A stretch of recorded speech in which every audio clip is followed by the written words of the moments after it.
great privilege for me to be with you all.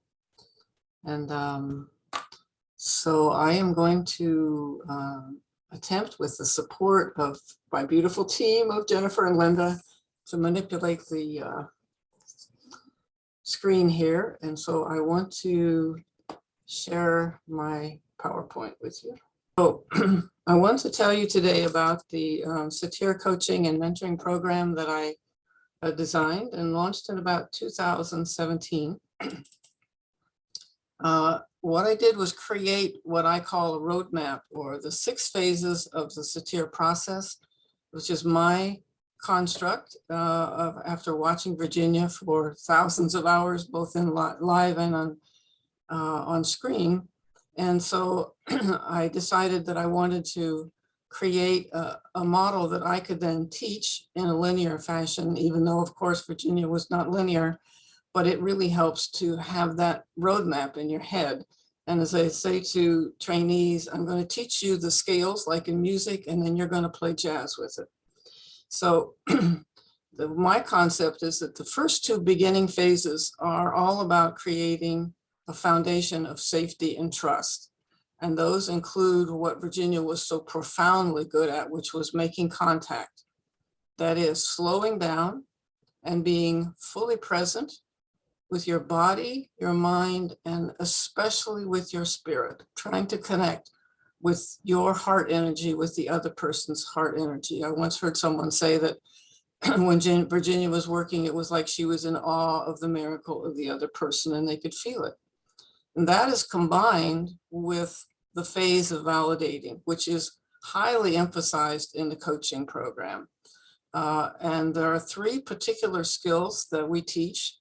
One is reflecting empathically, another is being able to affirm values, and the third is highlighting inner resources so the person feels seen, heard, understood, and valued. And then there is the middle phase of the process, which is the bridge between the foundation and making change, it's set up to lead people toward new choices and change. And there are 2 phases with that. One is facilitating awareness, and that means bringing into awareness the defensive behaviors or the places they're stuck and what drives them, as you're well aware of the iceberg. And with that goes promoting acceptance.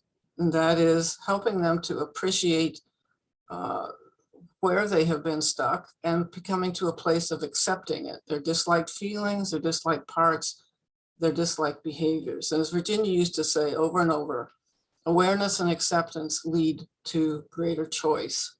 So the third basic part of the phase is the ending 2 phases of actually making changes. That is eliciting new choices and changes, and then reinforcing those, anchoring them. And when Linda contacted me, she said, I'm really interested in anchoring the changes. So I'm going to show you some examples. And I'm going to be showing a video that I did, a demonstration that we taped about a month ago with Pat Bragg. Some of you, I think, probably know Pat. And so what I want to do is to just give you one example from each of the phases before we look at the video. And in making contact, I'm working to be fully present with my mind, my heart, my spirit with Pat. And then with validating, I think maybe the first response you're going to hear is something like your heart aches for her, meaning your daughter, and you want to help her, but you're getting pushback. Okay? And you're going to hear that validating, as I said, is going to be, it's a core part of the coaching. Leading into facilitating awareness, and I make a shift you're going to see with Pat from her cognition when I say, I just had an image, Pat. Pat has just asked me what to do. And this is a critical piece where I shifted into her right brain to make a change, but not by me giving her a solution. I just had an image, Pat. If you were standing up higher and looking down at your 2 precious daughters at this moment, what would you feel toward them? Making a shift. And then going into promoting acceptance, and you'll hear me say, how did you convey those wonderful values to your daughter, to your girls?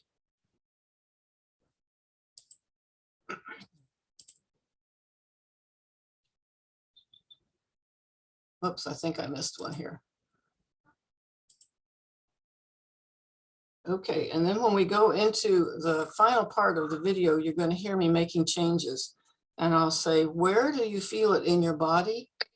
That sadness that she won't let you in. And at one point, I'm going to say, what would be different about that? And this is in response to Pat saying, I just want to be normal with her. So I make a shift.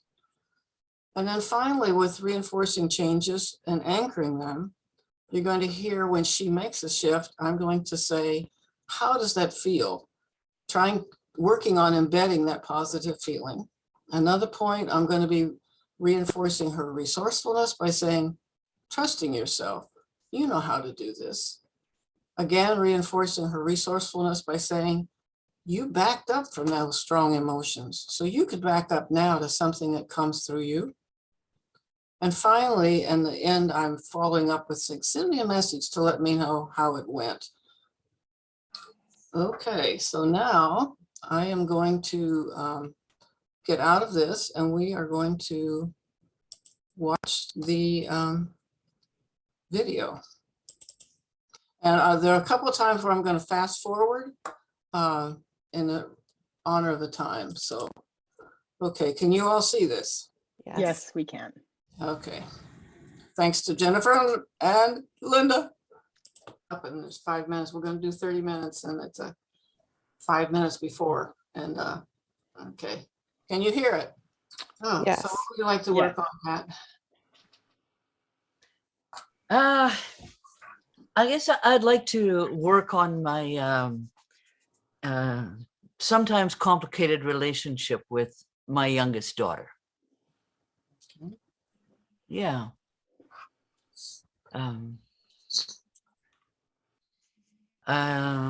Yeah, she's when I think of her, I think of this expression that one of my friends used one time, which I fought against, but I find myself in that state. This friend of mine said to me, you're only as happy as your unhappiest child. Hmm. And I didn't believe that. I thought we're happy. Our happiness comes from ourselves. We can be happy in ourselves. But I've noticed, especially through the pandemic, where my daughter has really suffered a lot. She's lost her job twice. She's had to work 7 days a week just to keep up financially. And I don't know, I feel like I haven't, in trying to be helpful to her and support her financially and things like this, actually, it's had a bad effect on her in a way. It's made her feel helpless, or she says that, like, and she gets really angry at me if I offer to help. So I would like to change my, I'd like to understand how the dynamic of that better. Your heart aches for her and you want to help her, but you're getting pushback. Yeah, and the help feels like it makes her feel like she's helpless. It makes her feel incompetent. And so I would love to have a better way of offering the support or doing something else. Maybe even just waiting for her to ask for help or whatever it is. I don't know, but I almost can't resist, like whether it's with money, because I can help her with money so she doesn't need to suffer as much. But she's independent, which was one of the things I hope for the most in parenting, that I would raise independent daughters and assertive daughters and daughters who enjoyed freedom and so when they're acting independent and assertive and free and that allows them to tell me how mad they are at me, it hurts and I feel helpless. And so I started joining them in that helplessness, which is a horrible place to be. So I don't know if that is something other parents feel as well, or Just suffering with that. You're so proud of her being independent and yet suffering with her suffering, and you don't know how to help in a way that she's going to be able to receive it. mhm. Yeah, and it goes to a judgment about, well, smarten up, like, don't be such an idiot. Just take the money, get the wood, be warm. Don't be worrying and stressed out about that. Just do what I say, and you can prevent your own suffering. Mhm. Get angry at her that she won't allow you to help her. Yeah, and it makes it, from my point of view, it makes it a lot harder for herself. It's like, So come on, give in a little bit here. yeah, don't be so stubborn. This is a time to be just graceful and say thank you, and get the wood, chop it up, fill your wood box, have your fire going. It'd be so easy. I can help you. Yeah, exactly. That's exactly right. Yeah. Make it easy for yourself. Mhm. You don't have to suffer like this. Mhm. I can't stand seeing you suffer. Yeah. Yeah, I can't. It's horrible. My mother's heart is just like, oh, Yeah. And my other daughter tells me, well, you don't let her grow up. You're always bailing her out. When is she ever going to learn to be responsible? And then I think, oh, maybe that's true. Maybe I've created this myself. And then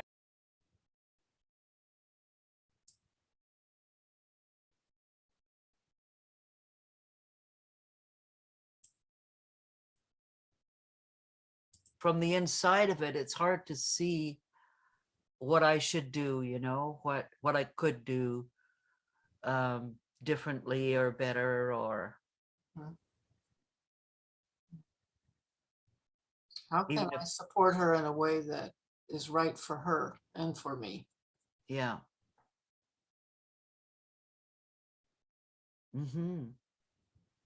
Yeah.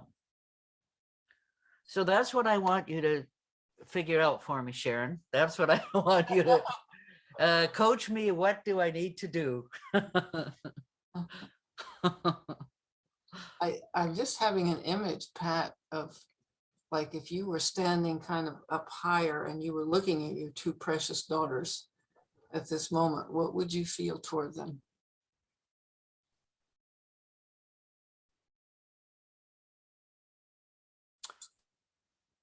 Oh, well, I feel a lot of pride in who they are, a lot of admiration for who they are in a million ways. I feel really sad that it, that their experience of life right now is not, it's not very fun. Like my life was, it when I was in my 30s, my life was so much fun. Mhm.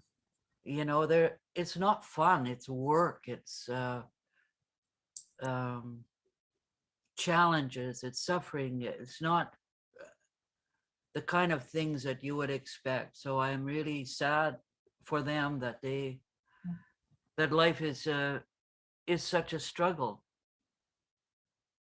You're grieving that they aren't getting what you had, huh? Yeah, it is grief. It is grief, yeah. And So, go ahead. I know they're doing their best. Yeah. And they're both really competent, um, strong women. You have great respect for them and so proud of them. Yeah. And I really like them. Mm. Like they're really, really interesting, fine, principled people. High integrity.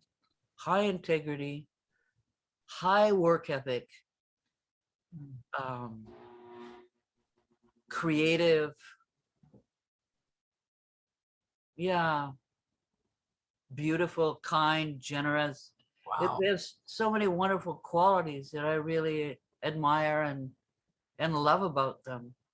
How do you think you conveyed those wonderful values to your girls? Sorry? How do you think you conveyed those wonderful values to your girls? Oh, that's a good question. Well,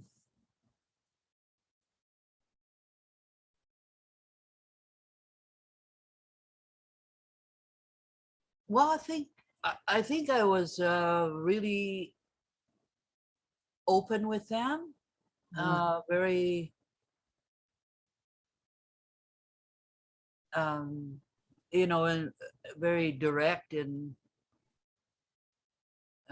communicated with them as openly about what was important to me in life, and I think they tried to act in those ways myself, to model for them what it's like to be to solve problems, and to be the to be independent and take risks, and all of the good things that we are when we're being our best selves. I was pretty conscious of that. Mm. um in I tried to protect them from my own conflicts and issues, and Mhm. yeah, I think I try to give them lots of opportunities to experience freedom, and um, Sounds like you were very conscious in conveying those values. I really I thought long.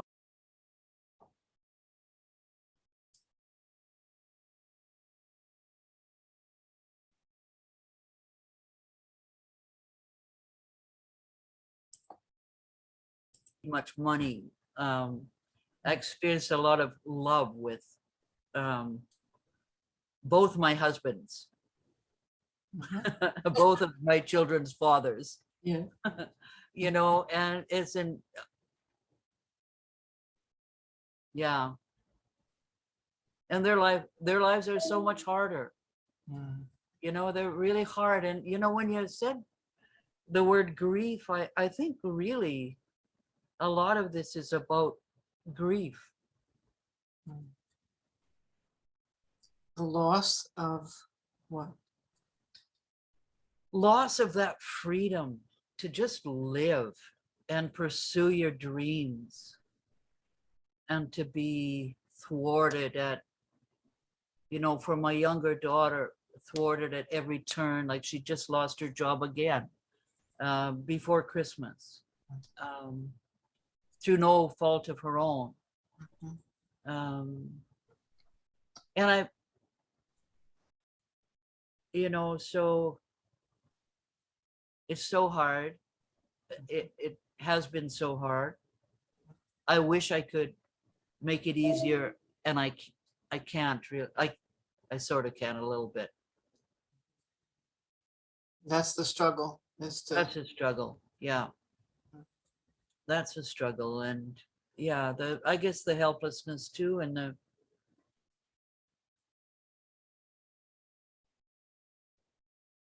they're like, at my stage in life, I'm helpless about the pandemic, but I do whatever I can within the boundaries. I do whatever I can, and I've been lucky because I can teach online. I was lucky to travel to Bahrain in November. I was lucky I got out for Christmas, because now we're not traveling again. And it's like, for every piece of good luck I've had, she experiences the bad, bad luck. bad luck, and it breaks your heart. There's It such breaks my heart. It really breaks my heart. Yeah. so much for her to feel joy and happiness and freedom to do what you know she's capable of doing. Yeah. And it breaks your heart that she won't let you in. Not very often. Not very often. Once in a while. Mhm. Yeah, she did come over the night I came home and asked me to look over her resume, or because she's looking for other jobs, of course. And Mhm. in an area where she did her degree in. Mhm. And she's sort of taking the approach that when one door closes, another one opens. So she has that spark of optimism. Mhm. Mhm. Yeah. Yeah. So that's, Where do you feel it in your body, Pat? The sadness that she won't let you help her? just feel it in the pit of my stomach. Just Just, close your eyes. Close your eyes, Pat. mhm. And just go there. And just notice any images or thoughts or feelings that come.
What's happening?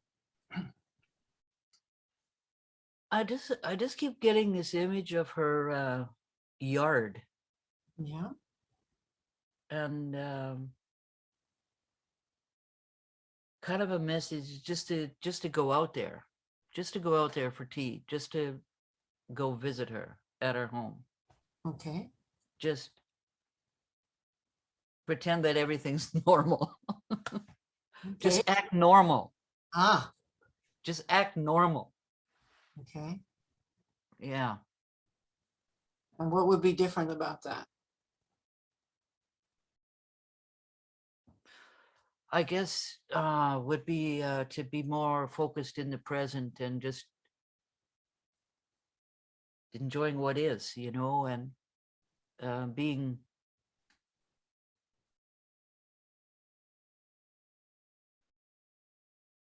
not trying to change Mm, what is for someone else. Just being open to what is. Just going with the flow. how's that feel? It feels like, why did you forget about that? Like, why did I forget about going with the flow? This is always a good idea, you know, Yeah. and just act normal, as um, you would go and visit your daughter. I don't have to be nervous about going out there because of how I'm going to talk to her, or what I'm going to say, or whether I'm going to say the wrong thing or whatever. Like, just go with the flow. Just Trusting yourself. trust yourself. Just, You know how to do this. yeah. And if she doesn't like something I say, well, so what? It's not the first time. As I was talking to a mother I was working with yesterday, coaching, Mhm. I said, we were just talking about raising teenagers and how hard it was. And I said, yeah, well, at one time, my daughter thought I was the psycho bitch from hell. Woo. Yeah, and I could never understand that image because I always thought I was so nice, and Yeah. but actually, I caught myself at one time. I was about to throw a chair through a window. I was so terrified about, so scared about what was going on with her at that moment. Mhm. And luckily, I didn't. Backed up from that psycho bitch from hell behavior and didn't do it. And yeah, So you know how to do this, right? That's what I'm hearing. yeah, Yeah. You yeah, backed up from that very, very strong, intense motion. So you could back up if you want to now from something that comes through you. yeah, yeah. I could back up from it. That's a good way to look at it because literally I backed up with the chair and put it down before I threw it through the picture window. Yeah. And couldn't believe that amount of violence in myself, Ah. that amount of fear. But Uh-huh. and so this is not on that scale. Right. So yeah, I can back up from it. If you could It's a handle, very, you can handle this. yeah. Mhm. Well, that's a very powerful metaphor about backing up from it because it needs some distance. Mhm. I need some distance from my feeling. Mhm. Yeah. Mhm. You're good, Sharon. You are some good. You're good, Pat. It's all in you. You came up with it, not me. Yeah. Well, yeah. Well, it's just so beautiful um, to experience it. When we teach it and we use it with other people, um, sometimes I forget about the magic of it, Mhm. but I'm really glad that I was the last one to give up my position as your volunteer because it's a beautiful reminder of the magic in the process. Not to mention your great skill yourself, but the No, magic in the process and how the coaching we do with people can help them reveal the answers for themselves that they come up with it yes. and we can love our coach and but we can credit ourselves, and that's a beautiful part of your skill, I think, that I've always admired in you. Well, thank you. You never don't do that. There is a hymn that has kind of become my grounding, which says, I know this rose will open. I know my fear will fade away. I know my soul will unfold itself. I know this rose will open. And I just feel so strongly that, if that you are the rose and you will unfold just like you're going. It's just the way Mhm, you were meant to unfold. mhm. Sharon, you have 5 minutes. So Yeah. how about if we stop, Pat, Mm-hmm. and Yeah. we'll just flow over to the group and process it. And thank you so much for being willing to go through this process with me. Well, thank you so much. I'm really excited. As I come out of isolation today, I'm gonna go visit my daughter. Okay. Thank you. Give me a message and let me know how it goes. Yeah, All let right. it give us all a message. Okay. Okay, thank you. Jenny, can you put us back in together? Okay. So let's take a breath.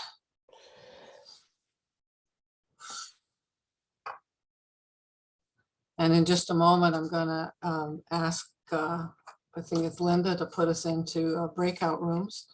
But I'm just Okay. going to, rather than go back to the slideshow, I just want to invite you to process how this was for you, what you saw in terms of the phases in the interaction and the impact on you, both in terms of a helping role and as the person who's being the coachee in the situation. And then if it works for your group, because I know you have 25 minutes, I invite you to do a piece of an exercise that we do in the coaching training, which is to think about a time in your life when you have been courageous and share that with your group.